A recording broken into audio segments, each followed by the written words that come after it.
পুনরায় তেল নিয়ে কথা বলার জন্য আবার আসা লাগলো।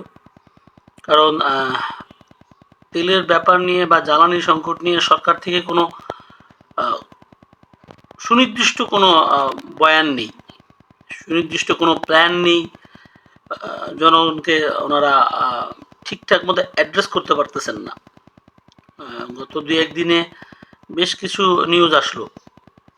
একবার বলতেছেন যে ওনারা তেল আছে, তেলের সংকট নেই, আবার পাম্পগুলোতে দীর্ঘ লাইন। গতকাল দেখা গেল যে একটা শহরে পুরা সব জায়গায় তেলের ধর্মঘট। আবার দেখা গেল যে ওনারা ধর্মঘট তুলে ফেলছেন, কিন্তু তেল নাই। এদিকে আগের মতোই আমেরিকার কাছে তারা মানে অনুমতি চাচ্ছেন যে অন্য দেশ থেকে তেল কিনবেন।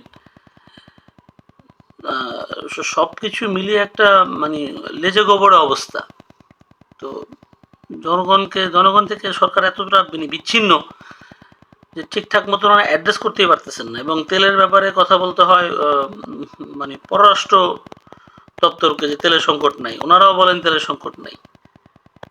তো এই ব্যাপারগুলো আসলে মানে কেন সরকার ঠিকঠাক মতো অ্যাড্রেস করতে পারতেছে না? সরকার তো অনেক ভালো বুদ্ধিজীবী আছেন যারা প্রিভিয়াসলি সরকারে যোগদান দেওয়ার আগে খুব চমৎকার ভিডিও করে বয়ান দিতেন।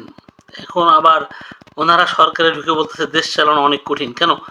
ওনারা জানতেন না যে দেশ চালানো আর মানে এটা পরিবার চালানো না, বা এটা সমিতি চালানো না, এটা রাষ্ট্র। তো এই বিষয়গুলা কেন হচ্ছে, এটা আমাদের বোধগম্য হচ্ছে না। এটা নিয়ে আসলে বারবারই বিভিন্ন জায়গা থেকে বিভিন্ন তথ্য আসতেছে। সংবাদ মাধ্যমগুলা মানে সকালে এক খবর দিচ্ছেন, দুপুরে এক খবর দিচ্ছেন, আর রাতে আর এক খবর দিচ্ছেন। মানে আমরা জনগণ কিন্তু বিভ্রান্ত হচ্ছি।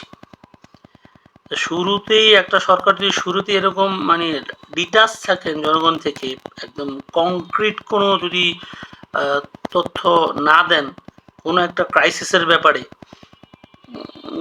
তাহলে তো এটা পরবর্তীতে ভালো কিছু বয়ে নিয়ে আসবে না। এদিকে সরকার আবার ছুটি বাড়াবেন কিনা, বা এর মধ্যে স্কুল কলেজে অনলাইনে ক্লাস করার চিন্তা ভাবনা করতেছেন। তো এতে কিন্তু বোঝা যায় যে আসলে তেলের সংকট কিন্তু হচ্ছে। তেলের সংকটে সরকার আছে, দেশ আছে। তাহলে এটা পুরোপুরিভাবে বললেই হয় যে হ্যাঁ আমাদের সংকট চলতেছে, আমাদের এখন মানে একটু চাপাচাপি করে চলতে হবে, এটা বললেই হয়। কিন্তু একদিক দিকে এমন এমন এমন কাজ করবে যাতে বোঝা যাচ্ছে যে দেশের তেলের সংকট হচ্ছে, আবার তারা বুলিয়ে ওড়াবেন বিভিন্ন জায়গা থেকে, না তেলের কোনো সংকট নেই, পর্যাপ্ত তেল আছে। আবার বিভিন্ন পাম্পে তেল নাই, সেই সমস্ত পাম্পে অনেক তেল পাওয়া যাচ্ছে। মূল ঘটনাটা তাহলে কি হচ্ছে আসলে? যে যুদ্ধের কারণে একটা ইস্যু হচ্ছে বাইরেতে, ঠিক আছে, তাই এটার ফায়দা আসলে বাংলাদেশে কারা লুটতেছেন, এবং এতে কেউ সরকারের মধ্যে কেউ জড়িত আছেন কিনা, এই ব্যাপারগুলো কিন্তু খতিয়ে দেখা দরকার। তো বিষয়গুলো নিয়ে আমাদের একটাই থাকবে যে সংকট থাকলে সেটাকে ঠিকঠাক মতো জনগণের সাথে অ্যাড্রেস করা উচিত। সকালে একটা বয়ান, বিকালে একটা বয়ান, এইভাবে না করে একটা স্ট্যাটিক বয়ান বলা উচিত যে না এই ব্যাপার, এই ঘটনা ঘটতেছে, আমরা এই করতেছি।